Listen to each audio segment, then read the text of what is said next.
Hello friends, good afternoon. आज मैं आपको कहानी सुनाऊंगी श्राद्ध की दक्षिणा। पंडित और जाट की कहानी। एक पंडित जी को बहुत दिनों तक काम नहीं मिला था, तो एक जाट से बोले, जाट देवता, आज तुम्हारे पिता मुझे सपने में दिखाई दिए। तो उत्सुक हो जाट ने पूछा, क्या कह रहे थे? तो पंडित जी बोले, कहते क्या तुम्हारा हालचाल पूछ रहे थे।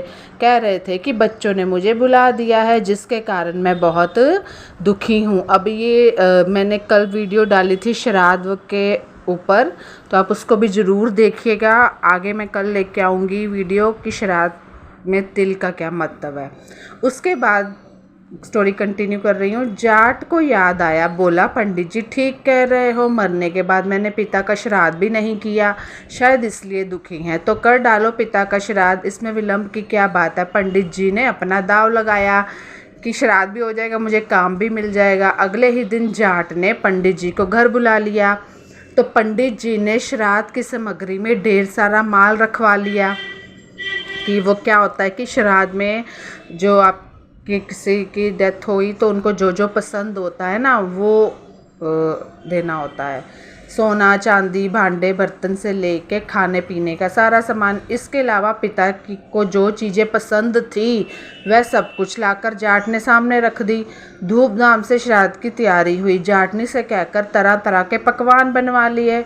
मन ही मन पंडित जी खुश थे। आज तो चकाचक माल उड़ाने को मिलेगा, साथ में इतना सामान भी।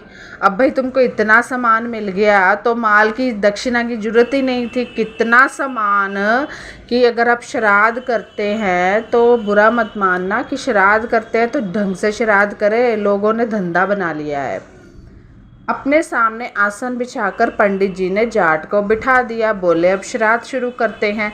इतनी देर तुम्हें इस बात का ख्याल रखना है कि जो मैं कहूँगा वही तुम्हें कहना है, और जैसा मैं करूँ वही करना होगा। जाट ने बात मान ली। दोनों आमने सामने जमकर बैठ गए, मतलब श्राद्ध के लिए। श्राद्ध शुरू हुआ। पानी की तरफ इशारा करते हुए पंडित जी जाट से बोले, आचमनी में जल लेकर पहले आचमन कर डालो। आचमनी में जल लेकर पहले आचमन कर डालो।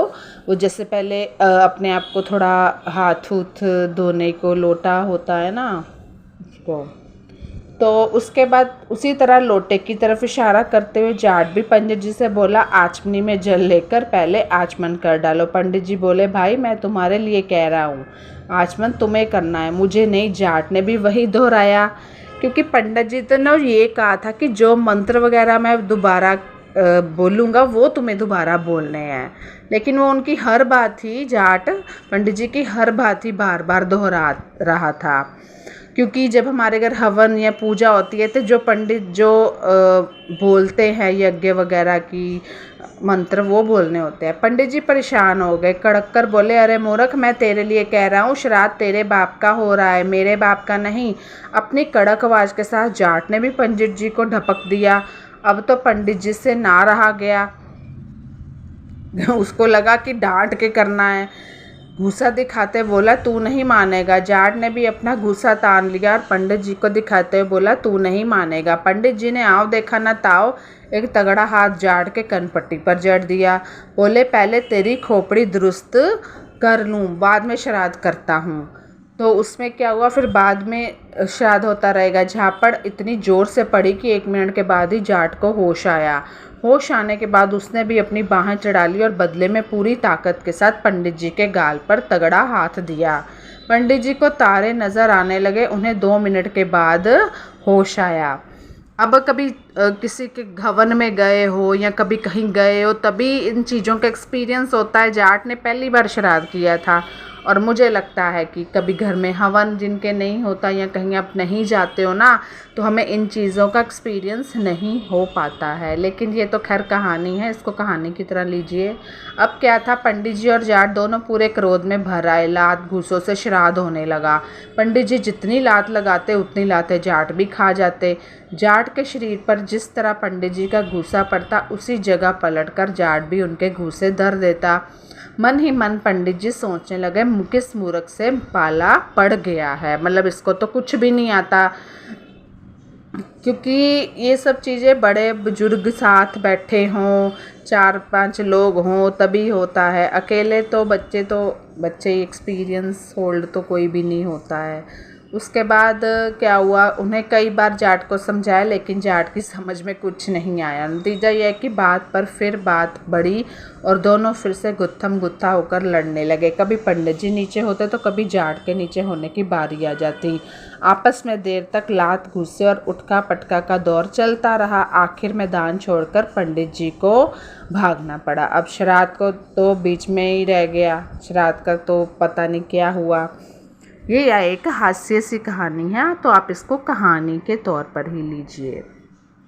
उसके बाद क्या होता है कि प्रसन्न और जाट भी अपनी जाटनी के पास लौटा। जगह जगह से कपड़े फट जाने के कारण जाटनी ने जानना चाहा तो जाट ने बताया कि पंडित जी के साथ श्राद्ध कर्म करते हुए यह सब हुआ है।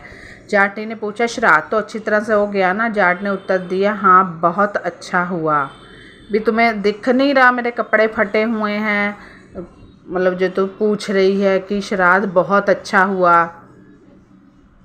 ऐसे जब जो जाट है जाटनी को बोल रहा है, तो उसके बाद क्या होता है कि अच्छा ना होता तो मेरी ये हालत कैसी होती। जाट ने बोला, पंडित जी ने कोई कसर ना रखी और मैंने भी पूरे ज़ोर ज़ोर से काम लिया।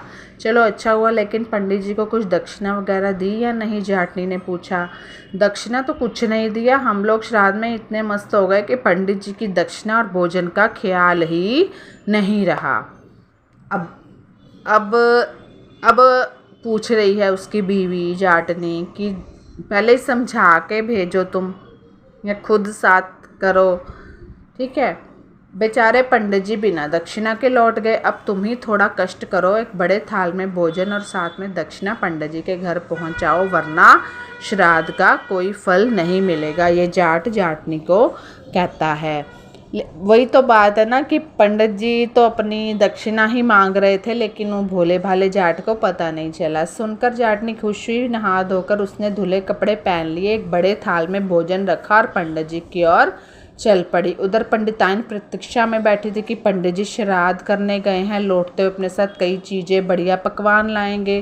किंतु पिटी पिटाई हालत में जब उसने पंडित जी को लौटा हुआ पाया तो उसको बहुत दुख हुआ। पंडिताइन को फिर बहुत दुख हुआ। अब जो पंडित जी होते हैं उनको अच्छे से श्राद्ध वगैरह करा के दक्षिणा भी देनी पड़ती है, भोजन कराना चाहिए, सब कुछ करना पड़ता है। सारी कहानी सुनकर वह क्रोध से लाल पीली हो उठी। पंडित जी का क्रोध अभी उतरा ना था, दोनों पति पत्नी क्रोध से उबल रहे थे। अचानक जाटनी को अपने घर आया देख दोनों होश उड़ गए, गुस्से से मुठियां तन गई। घर के अंदर कदम रखते ही दोनों जाटनी पर टूट पड़े, सारा क्रोध उस पर झाड़ दिया। तो जाटनी बेचारी चुपचाप उनकी मार सहती रही। बताओ, क्योंकि उसको तो पता ही नहीं था ना, वो जाट के साथ श्राद्ध में बैठी थी। वो बेचारी मार सहती रही। वह सोच रही थी कि शायद इसी तरह दक्षिणा ली जाती है। काफ़ी पिट जाने के बाद वह पंडित जी के घर से निकलकर भाग खड़ी हुई। घर पहुंचने पर जब जाट ने पूछा तो बोली, श्राद्ध करना आसान है किंतु दक्षिणा देने का काम बहुत मुश्किल है। उसे लगा शायद ऐसे दक्षिणा देते हैं, मार वार खाते हैं। तुम अगर दक्षिणा देने जाते तो मालूम होता कि कैसे दक्षिणा दी जाती है। तो ये बड़ी हास्य सी कहानी हो गई।